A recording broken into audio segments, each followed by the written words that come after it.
Today, we're going to break down a really simple, but honestly, a super powerful idea. Think of it like a mental reset button you can press on those days when everything just feels like it's going wrong.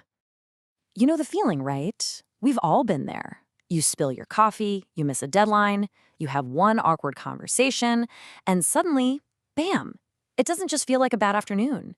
It feels like your entire life is just off the rails. It's such an overwhelming feeling. But here's the thing, that feeling, it's not just some random, vague thing that only happens to you. Nope, it's a recognized pattern. It's a specific kind of mental trap our brains can fall into. And once you can actually put a name to it, you can start to take it apart. So let's do that. Let's give this mental trap a name. It's called the bad day fallacy. Our brains are basically wired for survival, But sometimes they kind of overdo it.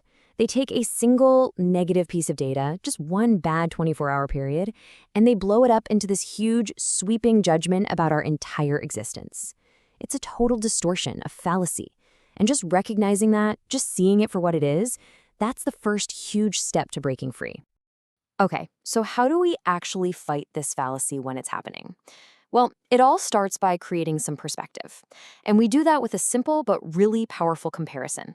One single day versus your entire life. This, right here, this is the core idea. It sounds so simple, but man, it is profound. It draws a really clear line in the sand. It separates a temporary event from your permanent reality. A bad day is just an experience. It is not a definition of who you are. Think about it this way. Your life is this massive, high-resolution photograph. A bad day, that's like one single, flawed pixel in that entire image. Now, if you stand way too close and you stare at just that one pixel, yeah, it's all you're going to see.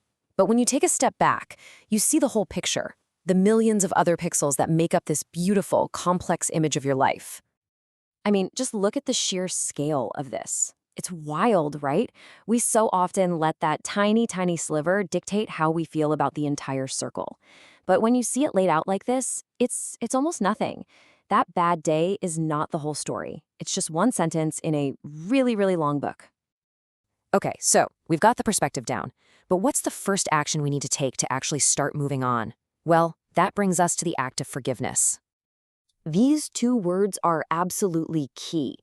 Notice it doesn't say forget what happened or just pretend it was okay. No, it says to forgive. This is an active choice, something you do specifically for you. And that's the crucial difference, isn't it? Forgiving yourself for a bad day isn't about trying to erase it from your memory. It's about taking away its power over your next day. It's like you're the CEO of your own life, and you're making the executive decision to close the books on today so you can start fresh tomorrow. So how do we do it practically? 1, just acknowledge the feeling. Say to yourself, wow, that was a tough day, and I feel pretty lousy. No judgment, just state it. 2, accept that you're human. You're gonna have off days. It's not a character flaw. And 3, make a conscious decision. You can even say it out loud. Okay, I am letting this day go now. So, forgiveness closes the door on yesterday. Now, let's talk about opening the door to a better tomorrow. Now, this phrase, I get it. It can feel like a lot of pressure, right? Do better can sound like this heavy command to be perfect. But that is not the intention here at all. This is where we need to reframe it. Doing better isn't a demand you're placing on yourself. It's a promise you're making to yourself. It's the promise of a fresh start, the promise that tomorrow is a clean slate, and it is not going to be weighed down by what happened today.